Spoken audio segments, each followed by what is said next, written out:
paz. Que Jesus nos abençoe, nos proteja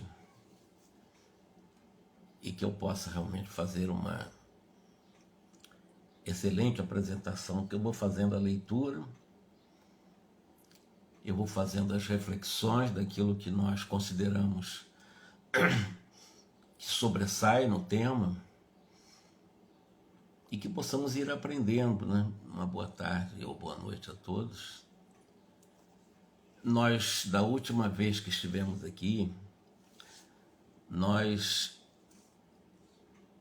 falamos exatamente da trajetória do Dr. Gotuso, que tem tarefas muito interessantes lá na casa transitória de Fabiano. E é médico também. Mas ele traz um grande problema na vida dele, na vida espiritual dele.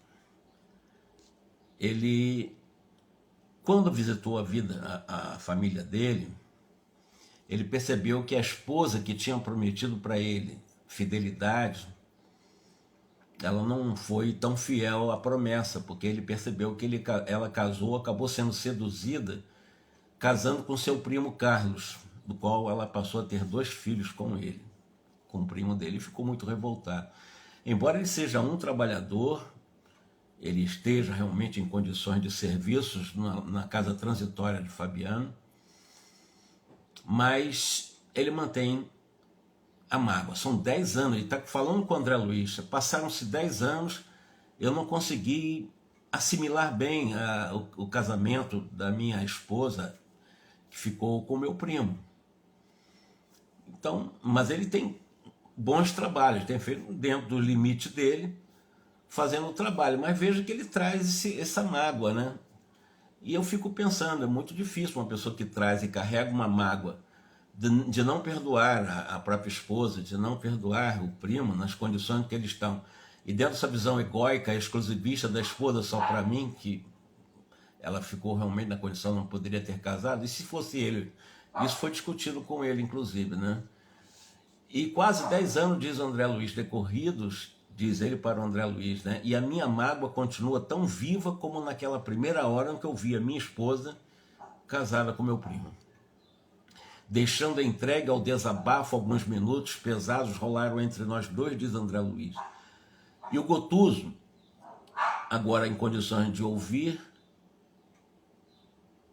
disse o André Luiz para ele: não guarde semelhantes algemas de sombra no coração, mágoa é algema no coração. E em seguida, o André Luiz contou para ele de uma forma bem sucinta, bem sumária, o seu caso pessoal. Ele contou o que aconteceu com ele também, de ver a esposa Zélia, né, casada pela segunda vez com um colega dele, e como é que ele superou isso. Então ele mostrou, eu também passei por isso. Mas foram 10 anos que o Gotuso não assimilou bem. O André Luiz assimilou praticamente no mesmo dia, compreendeu a situação. Ouviu-me atento, confortado, finalizando, considerei para ele: por que razão condenar a companheira de luta agora, Gotuso? E se fôssemos nós, os viúvos, quem poderia afiançar que não teríamos sido pais novamente? Não se prenda por mais tempo. O velho egoísmo humano é criador de verdadeiras cadeias, cárceres tenebrosos. Percebeu minha sinceridade e calou-se humilde.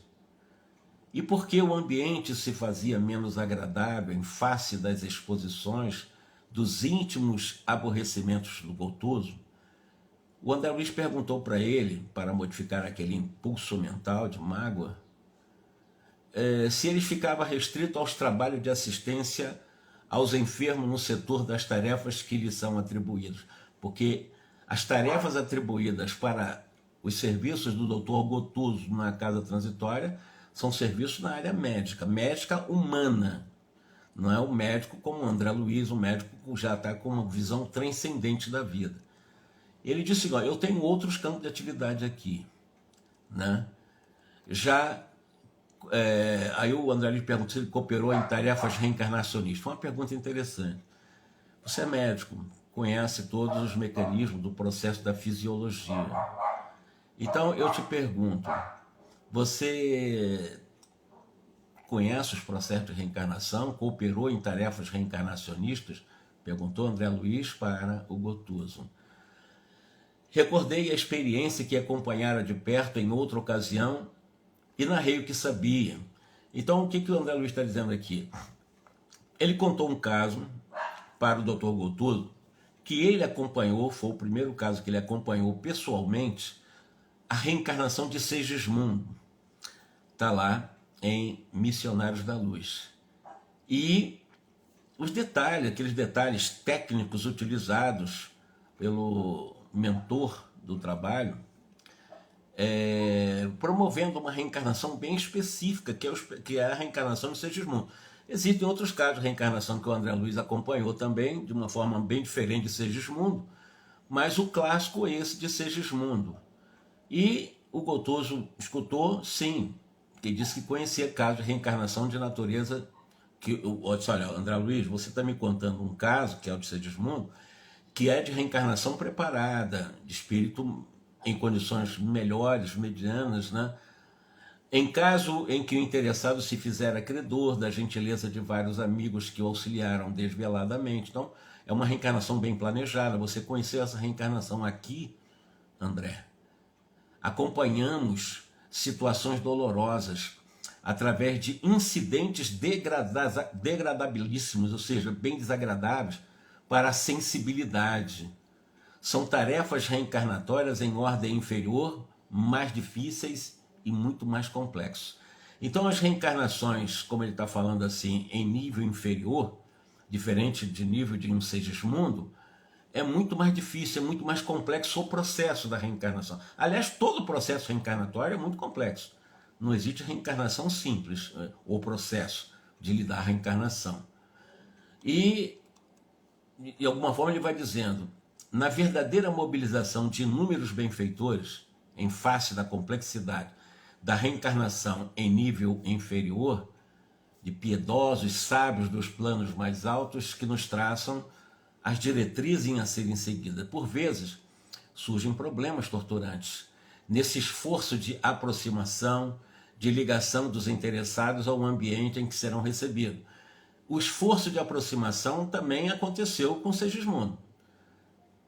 E o André Luiz lembrou muito bem que o pai de Segismundo, que tinha sido assassinado pelo Segismundo da encarnação anterior, ele não estava aceitando a vinda do Segismundo, seria o segundo filho dele.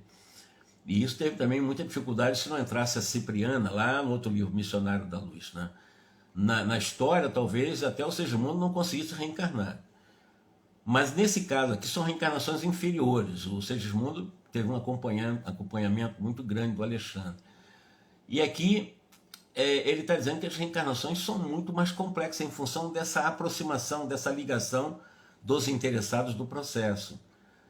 De tal modo, são deploráveis os processos de aproximação que muito angustiosas para nós se fazem as situações, sendo imprescindível o concurso de um elevado número de trabalhadores, de obreiros, de tarefeiros para o processo reencarnatório. Segue-se a reencarnação expiatória de indescritíveis agonias, pelas vibrações contundentes do ódio e das humilhações reflexas dos erros.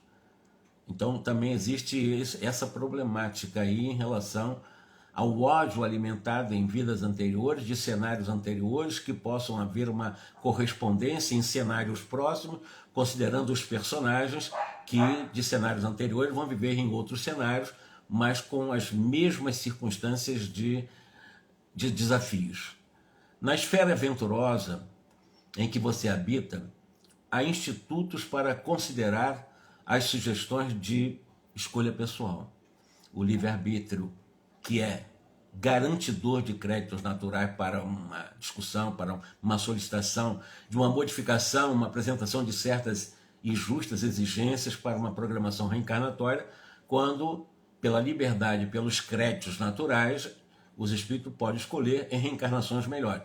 Mas em reencarnações inferiores, ou seja, são diferentes. Porque as almas grosseiras, endividadas em um processo reencarnatório, elas não podem ser atendidas nas suas preferências acerca do seu próprio futuro. Elas não têm escolha, porque não tem crédito, embora tenha o livre-arbítrio, mas não tem lá na contabilidade divina crédito para poder negociar como é que será a reencarnação. Essa já é uma das grandes dificuldades. Em virtude da ignorância deliberada em que se comprazem por tempo indefinível, e de acordo com aqueles que as tutelam da região superior, são forçadas a aceitar os roteiros estabelecidos pelas autoridades competentes para os seus casos individuais, ou seja, ou vai, não é como você quer. Aí não existe esse negócio de reencarnações compulsórias, é o que mais existe. Como é que não existe? Se os seres humanos não têm crédito suficiente dentro do mau uso do livre-arbítrio em existência anterior, ele escolheu o que quer, como quer, e reencarnar do jeito que ele quer. Não é assim, não. Numa reencarnação para níveis de espíritos sem créditos, em que possa discutir até mesmo a sua trajetória futura, são estabelecidos por autoridades competentes que têm toda a trajetória anterior desses espíritos que não têm créditos, né? E aí, por nossa vez, nós somos executores dessas providências respectivas. E para nós constitui-nos obrigação vencer esses mais extensos e escuros obstáculos nas reencarnações por aqui. Porque os trabalhadores lá da casa transitória também, em muitos aspectos, eles estão nos setores de reencarnação. Sendo que as reencarnações que eles acompanham, muito diferente daquelas reencarnações bem pré-programadas, bem acompanhadas por especialistas, como nós vimos no Segismundo. Nesses quadros de dor, vemos pais e mães que instintivamente repelem a influenciação dos filhinhos antes do berço, dando abrigo a discórdias sem nome, a antagonismos aparentemente injustificáveis, a moléstias indefiníveis, a abortos criminosos. Olha as dificuldades para a reencarnação de espíritos endividados. Ambiente de discórdias, antagonismos injustificáveis muitas vezes, doenças indefiníveis nesse ambiente, e além dos abortos que são provocados.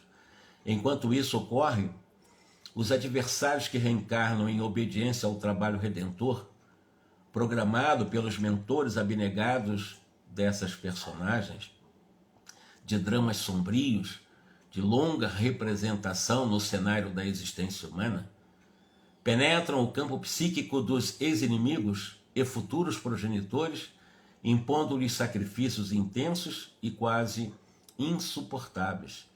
Então, o que o Gotuso está falando, o André Luiz já conhece um processo de reencarnação, então ele está conhecendo também um outro aspecto de reencarnação de espírito muito endividado, desses sombrios dramas, né, em que nos cenários em que são programados para essa existência humana pela reencarnação, eles acabam penetrando esses campos psíquicos, né, de ex-inimigos ferrenhos e futuros pais, inimigos terríveis, impondo a ver sacrifícios intensificados e quase insuportáveis no processo reencarnatório, seja dos futuros progenitores, como também do reencarnante, porque há aí um mapa de energias antagônicas em que se impõe esse sacrifício por causa dessas inimizades construídas, desses ódios alimentados.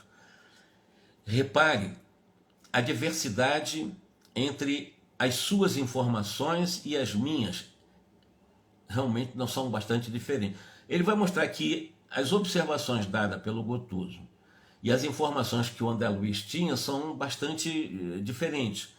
Os espíritos que se esforçam nas aquisições da luz divina através do serviço persistente na própria auto-iluminação conquistam o intercâmbio direto com os instrutores mais sábios, o que não é fácil, porque o processo de auto-amor, de auto-iluminação, é um processo, claro, individual, e que vai exigir, e é muito trabalhoso, vai exigir bastante disciplina, muito esforço, e num esforço paciente, continuado, perseverante, disciplinado, para esse processo autoiluminativo, em que, ao conquistar essas aquisições de luz mais divinizada, porque são a própria luz do ser, realmente você começa a conquistar créditos nesse intercâmbio com os espíritos mais esclarecidos para uma programação reencarnatória, porque há um aprimoramento e consequente moral, né? E consequentemente, pelos atos e pelos méritos que se consagram,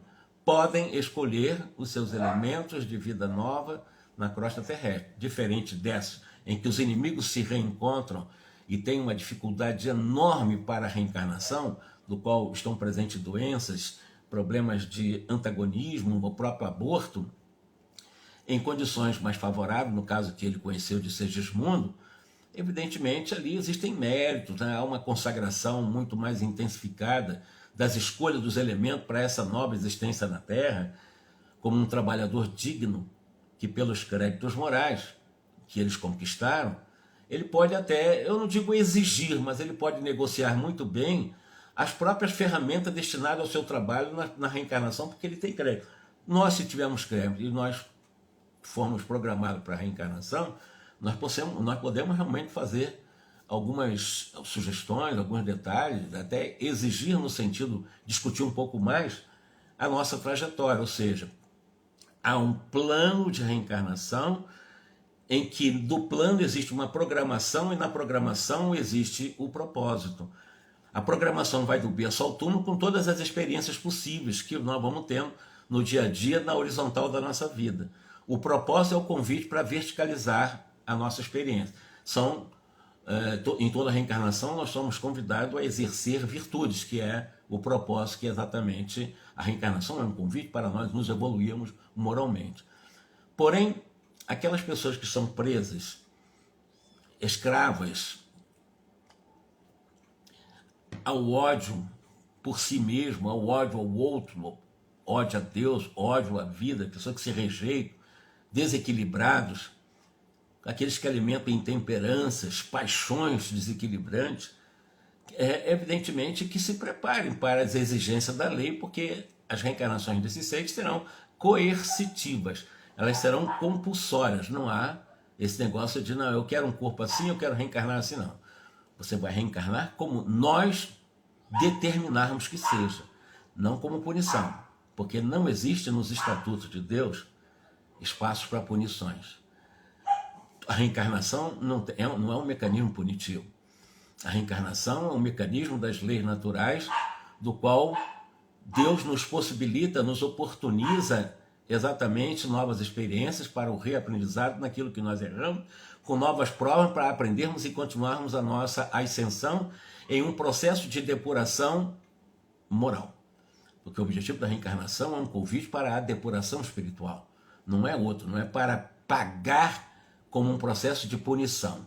Embora Kardec utilize muitas palavras punições e tal, nós ressignificamos porque Kardec se concedeu usar termos católicos, como São Agostinho, Santo Isso, talvez por causa daquele ambiente europeu da França, não houvesse maiores desgastes com a própria doutrina. Então ele se permitiu usar Santo Luís, e o Espiritismo não tem santo.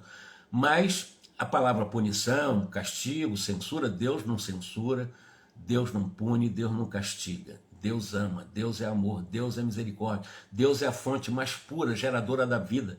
Deus é a fonte mais pura de amor. E por ser fonte pura de amor, não há punição no processo. Agora, há corrigendas. As corrigendas não são punições, são oportunidade de reaprendizado. É você aprender com o erro e não se sentir punido pelo erro. Apenas reaprender, fazer de forma diferente. Esse é o princípio da reencarnação. Nunca punitivo. Não há punição no mecanismo da reencarnação, em quaisquer situações. Contudo, que se preparem para as exigências da lei. Aos primeiros, a reencarnação será a verdadeira bênção, porque tem crédito, autoiluminados, pessoas que têm um caminhar seguro, contato e conectado permanente com as coisas do bem, do belo, do bom, da harmonia, da paz com Deus. Claro, tem crédito. Já tem um processo de autoiluminação bastante desenvolvido, então será uma verdadeira bênção de aprendiz, porque nós somos eternos aprendizes até chegarmos a ser anjos, enquanto humanos somos aprendizes. Só seremos mestres depois de nos tornarmos anjos. E aí, nós vamos aprendendo, reaprendendo, mas sem conotação de punição. Todavia, aos que são refratários ao bem, ao belo, ao bom, à harmonia, à paz, à justiça, evidentemente constituirá necessária e legítima imposição do destino criado por eles mesmos. Porque a imposição, né, e a legítima desse destino foram criadas por eles, pelo livre arbítrio, com o menosprezo a que se consagraram as dádivas de Deus em sua trajetória, ou seja, eles macularam, obstaram, bloquearam as leis divinas da consciência, e aí escolheram o caminho errado. Haverá essa legítima imposição de um destino em um processo reencarnatório de espíritos realmente sem muitos créditos ou sem crédito nenhum. Escutando-lhe as observações, o André Luiz ainda perguntou para ele o seguinte: mas é você, Gotuso, experiente desse modo? Pô, quem deu toda essa aula foi aquele que há 10 anos está magoado com o casamento da esposa. Imagina a situação, né? Ele sabe tudo isso, deu essa aula para nós, para o André Luiz, mas ele dentro dele está magoado. Sabe disso, acompanha a reencarnação, é difícil sim. Ele mesmo vai ter que programar a reencarnação dele, porque ele tem uma mágoa violenta dentro dele. Não aceitou o casamento, o segundo casamento da esposa. E o André Luiz toca nesse assunto. Mas é você, Gotuso, experiente desse modo, quanto aos problemas do resgate espiritual, exatamente você quem está guardando essa mágoa do lar que se foi? Não é estranho? Como pode você encarcerar-se nessa mágoa, nesse desalento, a deter-se em tamanha possibilidade de libertação, sabendo que você está escravo a essa mágoa? Aí o Gotuso respondeu o seguinte para o André Luiz: olha, não se preocupe, em vista das extremas dificuldades para ainda dominar-me em relação à minha esposa. Eu estudo atualmente a probabilidade de me reencarnar, ele chama de reincorporação no ambiente doméstico, enfrentando a situação difícil, mas graças a Deus eu já estou me preparando para essa reencarnação. Eu terei a bênção do esquecimento provisório na carne, isso vai ser bom para mim. Porque ele reencarnando na condição de filho daquele que ele está tendo essa aversão, que é o Carlos, seu primo, que casou com a sua esposa, ele se tornando filho, com a bênção do esquecimento, ele poderá, evidentemente, nessa reencarnação possível, ele está programando isso, né, sair desse cárcere da mágoa. Então ele que conhece tudo isso, isso aí eu sei que eu vou precisar passar por isso, até para me libertar desses grilhões que me prendem ainda e me escraviza a minha ex-esposa, se tornar filha, né? A fim de reconstruir o amor em bases mais sólidas junto àqueles que não tenho compreendido tanto quanto eu deveria. Então ele reconhece que, embora ele tenha todo o conhecimento técnico da reencarnação, de espíritos inferiores, de espíritos endividados e de espírito também com créditos, e nesse instante uma enfermeira se aproximou lá da porta, eles estavam conversando lá no ambiente de trabalho do Gotuso, né? E pediu licença para interromper aquela conversa e notificou que a turma de sentinelas em tratamento mental esperava no salão contíguo. Então, o Gotuso trabalha como médico em também auxiliar os doentes mentais recolhidos, asilados na casa transitória. Gotuso esclareceu que seguiria daqui a pouco, né, imediatamente para a enfermeira, deu o recado para ela, e a sós ainda explicou para André Luiz, dizendo o seguinte: olha, André, na esfera carnal, na qualidade de médicos, as nossas obrigações resumiam-se ao exame detido das enfermidades, sempre com aqueles indicativos de clínicas ou intervenções cirúrgicas, e ao fornecimento de diagnósticos técnicos, etc. E que outros colegas muitas vezes confirmavam quando pessoas buscavam dois médicos, né, quase sempre por espírito de solidariedade dentro da classe, tudo bem. Mas aqui, na condição de médico que sou, a paisagem é muito diferente. Cabe-me usar a língua como estilete criador de uma vida nova. Ele vai dar com doentes mentais. A casa está repleta de cooperadores que trabalham servindo-lhe ao programa de socorro e se submetem aos nossos cuidados de orientação médica simultaneamente. Não basta, porém, que eu lhes diga o que sofrem, como fazia antigamente. Não adianta fazer o diagnóstico, dizer que vocês estão sofrendo isso, isso, aquilo, por causa disso, aqui não. Eu devo aqui, como médico, tratando de aleijados mentais, eu devo funcionar, acima de tudo, como professor de higiene mental, auxiliando-os na germinação, no desenvolvimento de ideias reformadoras e ideias construtivas que lhes elevem o padrão de vida interior, de vida íntima. Aqui nós distribuímos recursos magnéticos de restauração com todos os necessitados, reanimando-lhes as organizações em geral com os elementos de cura ao nosso alcance. E ele está dizendo para o André Luiz aqui que a função dele agora é essa daí. Além de auxiliar nas informações técnicas no campo da medicina, para ajudar e auxiliar os auxiliares também que estão trabalhando com os doentes mentais, e é todo o trabalho que ele faz, embora seja um trabalho bastante pesado, grosseiro. Não sem ensinar, entretanto, a cada enfermo algo de novo que lhes reajuste a alma, quando ele mesmo tem a mágoa para se tentar reajustar, para tentar realmente compreender a situação da sua esposa, que casou pela segunda vez. Ele está dando aula, mas estava aqui, né? Faz o que eu digo, mas não faz o que eu faço. Por isso que ele está programando a reencarnação dele também, com o aval da espiritualidade, para que ele possa reencarnar na condição de filho daquela do qual ele está alimentando muita mágoa. No outro tempo, diz ainda o Gotuso para o André Luiz, nós tínhamos o campo de ação nas células físicas. Vimos o trabalho estruturado a partir do átomo, das moléculas, das células, dos organismos, dos órgãos de uma forma geral. E presentemente nessa zona de atuação, nós trabalhamos com a célula mental. Muito interessante essa colocação. A estruturação ou a desorganização ou organização da estrutura da mente.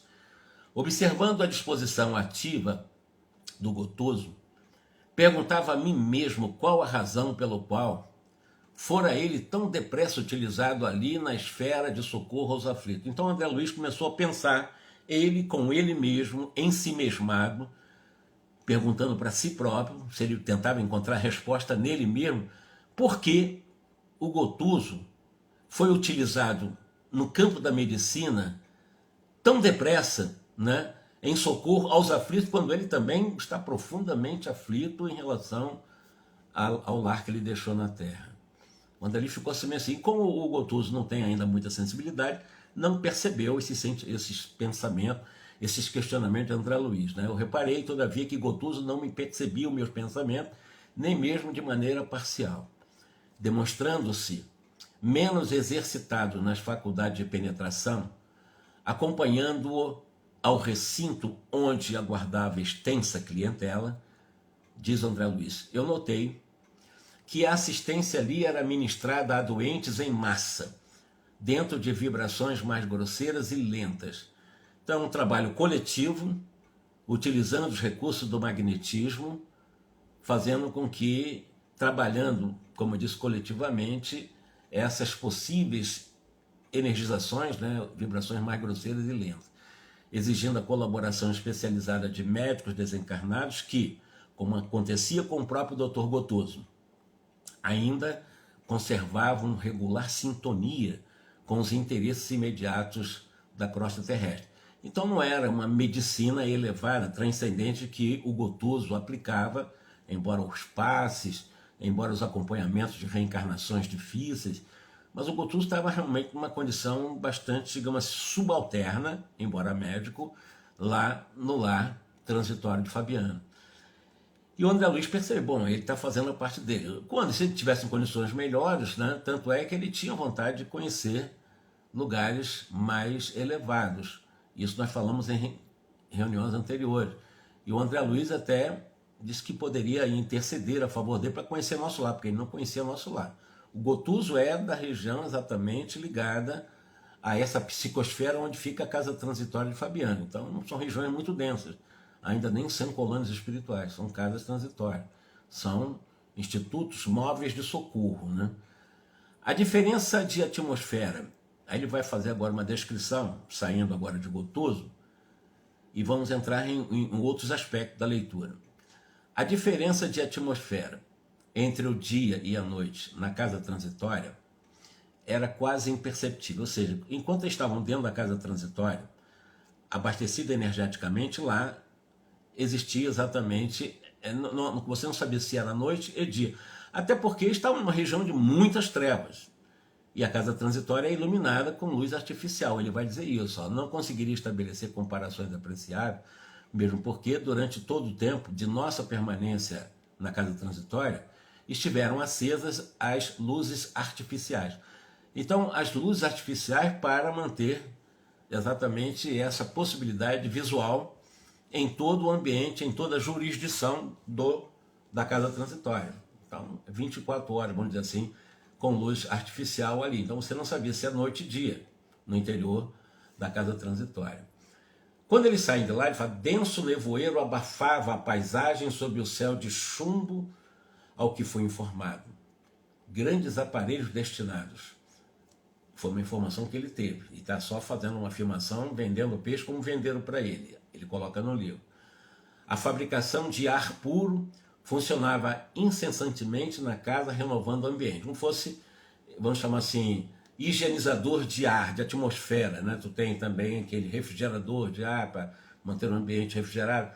E está falando de um aparelho que fabrica ar puro, fabrica ar descontaminado, porque eles estão numa região de bem contaminado, de tóxicos mentais. É uma casa transitória, tanto é que vai falar do fogo depurador, né, que vai desintegrar matérias mentais densas, estão nessa região. Então eles precisam desses aparelhos de fabricação de ar puro para toda a casa transitória. São detalhes importantes também, contado aqui, para renovar o ambiente em geral e ninguém sentir esse peso abafado aqui, dificuldade até de respiração. Vimos o sol fundamente diferenciado em pleno crepúsculo. Semelhava-se a um disco de ouro velho, sem qualquer irradiação, a perder-se num oceano de fumo indefinível. Até o sol, eles não conseguiam nem chegar, os raios solares não chegavam ali.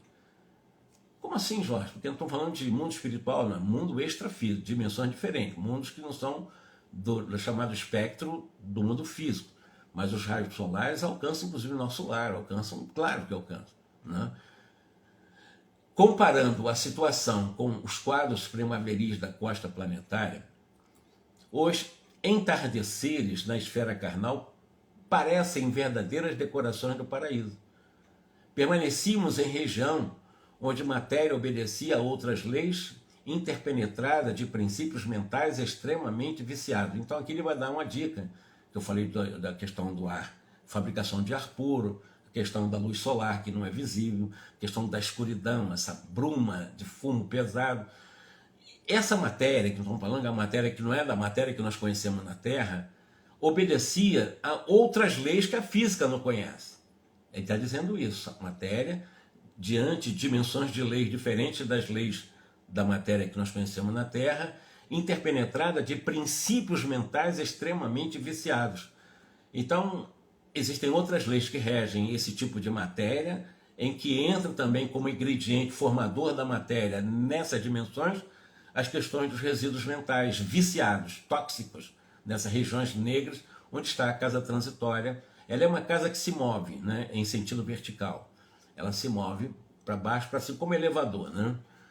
Congregam-se aí longos princípios infernais, vastíssimas zonas de purgatórios das almas culpadas e arrependidas. Então, nessas dimensões penumbrosas do umbral, em suas várias dimensões, porque o umbral tem vários níveis, segundo o próprio André Luiz na sua literatura, ele vai mostrar vários níveis, porque o umbral começa na crosta terrestre, tu tem um nível intermediário, tu tem um nível do umbral já na região de nosso lar, mas ainda umbral, embora seja uma região mais refinada, mas tanto é que tem guardas para poder realmente proteger os portões de nosso lar, para que não haja invasão. São regiões, mas menos dentro do que a região mais próxima ao Sol, que são que o umbral começa na crosta terrestre. Quando digo umbral, as dimensões, que são outros tipos de frequências, começam na crosta terrestre, mas uma matéria diferente da matéria, claro, que nós conhecemos. Congregavam-se aí longos precipícios infernais. Então, nessa região, ele vai falar desses precipícios infernais. Ele vai falar de vastas zonas purgatoriais de almas culpadas e arrependidas. Na verdade, muita vez, o André Luiz diz que ele vinha até a Terra, viajar de nosso lar até a crosta terrestre, atravessando lugares muito parecidos, mas nunca ele se fixou tanto em círculo tão desagradável e escuro como esse. A ausência de vegetação, aliada à neblina pesada, sufocante, infundia profunda sensação de deserto e tristeza. Os amigos, porém, com a irmã Zenóbia, que é a diretora geral da Casa Transitória, à frente faziam quanto possível por converter o pouso socorrista num oásis confortador, ou seja, num ambiente pesadíssimo fora, mas no interior, luz artificial, aparelho de fabricação de ar puro e etc. Para todos terem, são asilados ali, tu tem seres em todas as condições abrigados, socorro e transitórias também, porque estão aqueles que vão promover desencarnações, levam seus desencarnantes para lá, para fazer um estágio lá, até ir para outro tipo de socorro. Então é uma casa transitória para fazer tudo isso, é muito servido. E dentro dessa explicação que o Jerônimo pode ter dado, já que a casa transitória é um verdadeiro oásis nesse deserto de tantas trevas. Num abrigo de pronto de socorro espiritual, é conveniente que não haja facilidade para distrações prejudiciais aos nossos deveres. Por isso mesmo, quando na crosta da Terra, nunca tivemos descrições de infernos floridos ou de purgatórios sobre árvores acolhedoras. É verdade. Para que haja a expurgação, o processo de drenagem dos tóxicos mentais criado para os espíritos endividados, imagine se, por exemplo, as descrições infernais da Terra, mas as descrições do umbral foi tudo maravilhoso, montanhas lindas, lagos maravilhosos, pássaros cantando, sibilando, etc. A pessoa desencarna, está no umbral nessas condições. Não é assim. Na Terra, a Terra é uma maravilha, fisicamente falando. Mas desencarnando, essas descrições de infernos floridos não existem. Purgatório sob árvores acolhedoras, imagina, no umbral está cheio de árvores acolhedoras. Não existe. São ambientes pesadíssimos. Não tem espaço para essas imagens, para esses cenários, não. Nesse ponto, os escritores teólogos foram exatos e coerentes quando descreveram a questão do inferno. Aos culpados e teimosos confessos não convém a fuga mental em favor deles próprios. É mais razoável sejam mantidos em regiões desprovidas de encanto, a fim de permanecerem a sós com as criações mentais inferiores em que se ligaram. Nessa conversação, rica de particularidades interessantes, compensava pelo menos aquela aspereza exterior, ou seja, estavam andando numa aspereza muito grande, né, fora da casa transitória, só coisas decepcionantes em termos de beleza, mas a conversa tornava mais amena, né, menos áspera exatamente essa caminhada.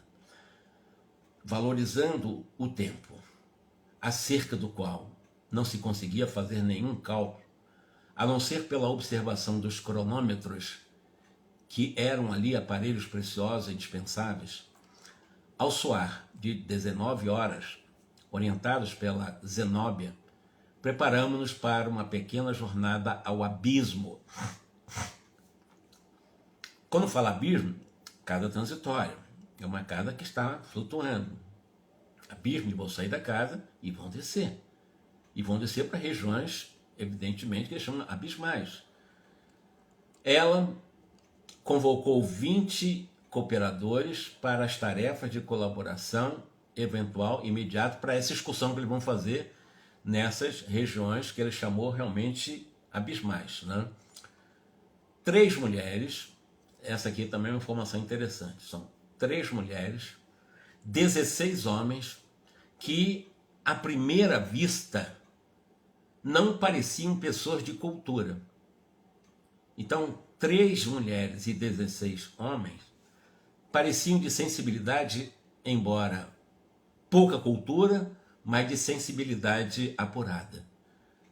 Mas que mostravam no olhar sereno, no olhar firme, mostrava-se boa vontade. Das 3 mulheres, 16 homens, né, espíritos masculinos, e com caráter realmente bastante resoluto para o serviço, que vão auxiliar a Zenóbia, lá nessas regiões abismais. O André ficou sabendo que a casa transitória asila, dentre outros grupos, entidades repletas de característicos humanos primitivistas. Um outro detalhe importante é o acolhimento, o asilo de grupos de entidades, irmãos nossos, com características humanas ainda primitivas. O que nós podemos deduzir? Características primitivas humanoides, né? Seres ainda bastante primários. Porém, embora primários, como ele está usando, que são termos que ele está usando aqui, ou seja, humanos primitivistas, eles trazem em si virtudes, valores apreciáveis para a cooperação na execução de tarefas, serviço geral. São seres em condições humanas primárias, mas são seres de valores para o trabalho, são portadores de virtudes, do qual eles se entregam e executam as tarefas gerais, serviços gerais. Servem para tudo. Se educam ao mesmo tempo, preparando-se para reencarnações e experiências de mais elevada expressão. Então ele está dizendo, mais elevada expressão, seres ainda em condições primárias. Nós podemos imaginar, como tem nas linhas de Umbanda, né, como um caboclo, os índios, aqueles seres que ainda estão em condições primárias, primitivistas, mas que, como entidades, o que está mostrando, preparando-se para reencarnações e experiências de mais elevada expressão, talvez seja lá no campo civilizado, seres mais civilizados, menos primitivistas, mas são seres utilizados, é isso que está sendo dito aqui, são seres que são reais, né, que estão em condições humanas primitivistas, mas são seres fiéis, são trabalhadores, e têm, evidentemente, todo esse empenho para que se preparem para futuras reencarnações com experiências mais civilizatórias, ligado mais para a cultura. Dirigindo-se ao subalterno, que recebera atribuições de subchefia, indagou a diretora, Ananias, que é um desses seres. Temos o material de serviço devidamente reunido? Perguntou ela. Temos todo o material para fazer a nossa ida ao abismo?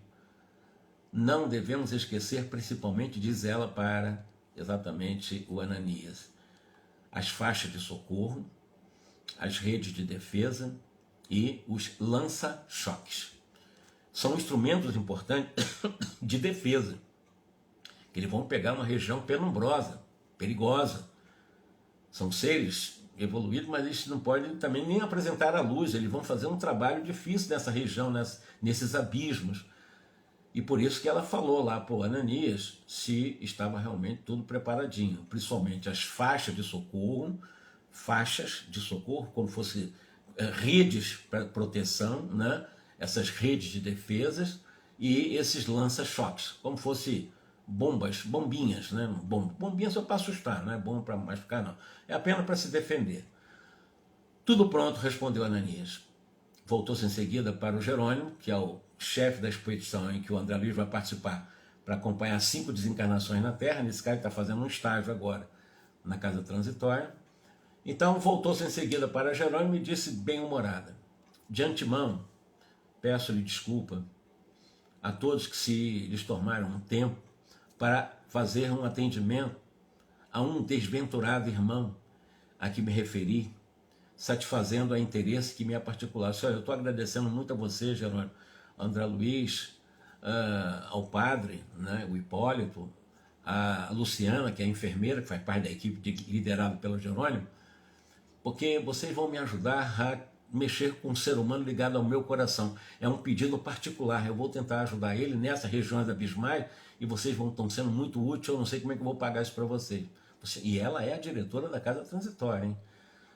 E ela fala Luciana. A Luciana é que tem a especialização em clarividência, né? Então falou, a clarividência de Luciana e a oração de todos os amigos constituirão fatores decisivos em benefício da renovação dessa alma ligada ao meu coração, a fim de que ele aceite as providências redentoras do seu próprio futuro. é serviço que vocês prestarão a mim, pelo qual serei devedora reconhecida. Ligeiro véu de melancolia inexplicável toldou-lhe repentinamente o olhar, mas cobrando ânimo novo, considerou. Além disso, o padre Hipólito, o ex-padre Hipólito, endereçará apelos cristãos aos infelizes que choram na zona abismal. Porque o padre Hipólito faz parte da expulsão, repito.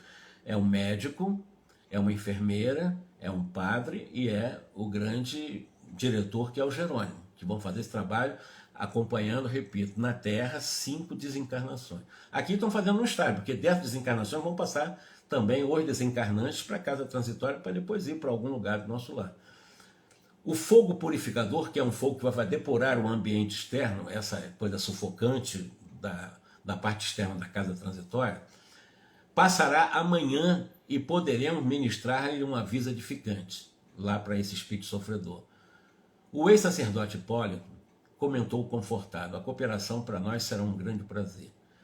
Dirigindo-se então a grande número de companheiros e subordinados de serviço, Zenóbia consolidou a atenção de todos para o desempenho do mapa de trabalho que havia planejado para tão significativa noite.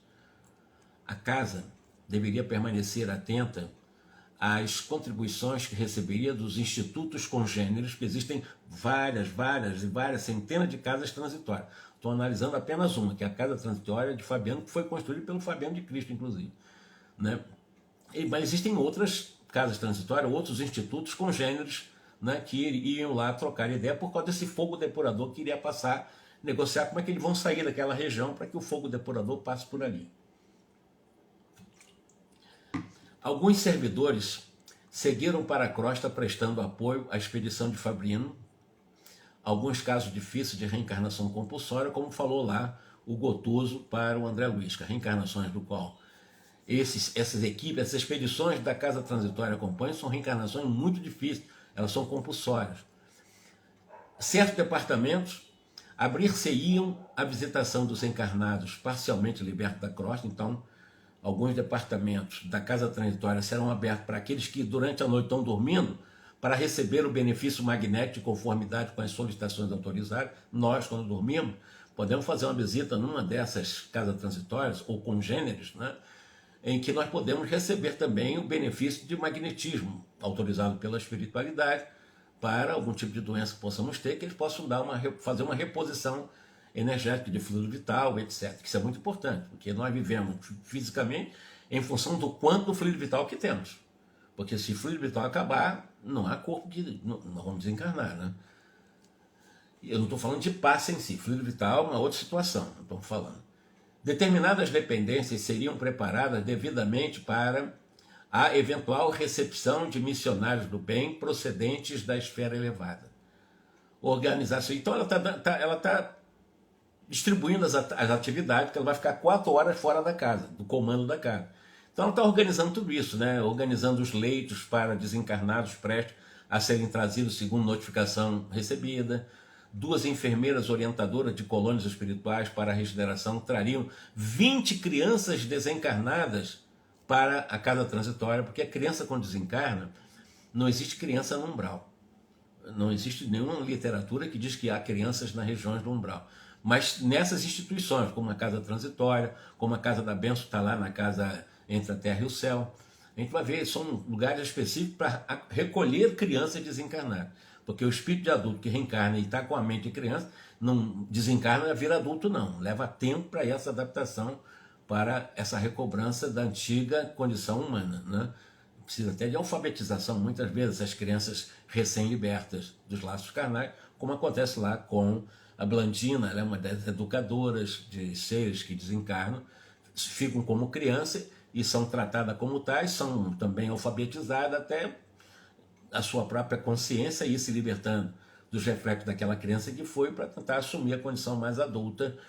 Mas normalmente as crianças recolhidas elas reencarnam quase sempre rápido, não ficam muito tempo nessas condições. Para se avistarem com as mães que viriam da crosta amparadas por amigos para o reencontro confortador em caráter temporal, ou seja, crianças que desencarnam são levadas para a casa transitória, as suas mães durante a noite saem e vão reencontrá-la na casa para poder fazer exatamente esse reencontro confortador, depois voltam para o corpo físico. Isso acontece. E quando acorda também não quer dizer que vai lembrar, não. Porque quando a gente acorda, as informações durante as chamadas experiências oníricas ou durante o sonho são muito fragmentárias. Então a gente não consegue entender muito bem porque o nosso cérebro físico não consegue, não aguenta muitas informações em que nós utilizamos outros tipos de sensibilidade. Não são as sensações físicas. Nós temos 5, né? 5 sentidos. Enquanto que perispiritualmente nós temos outros tipos de captação, de visão, de audição, em que o cérebro físico é muito limitado para pegar tudo. A gente pega fragmentos do que a gente tem durante o sono. Eu vou ficar por aqui para que nós possamos, na próxima terça-feira, às 18 horas, dar sequência a partir dessas atribuições que a Zenobia dá para manter 4 horas afastada da casa, só façam isso, façam aquilo, recolho isso e tal, providencia tudo, né, da administração, e ela agora vai ao encontro dessa sua alma amiga com o grupo liderado pelo Jerônimo e também o André Luiz participando, com o Padre Hipólito, com a Luciana, que é a clarividente.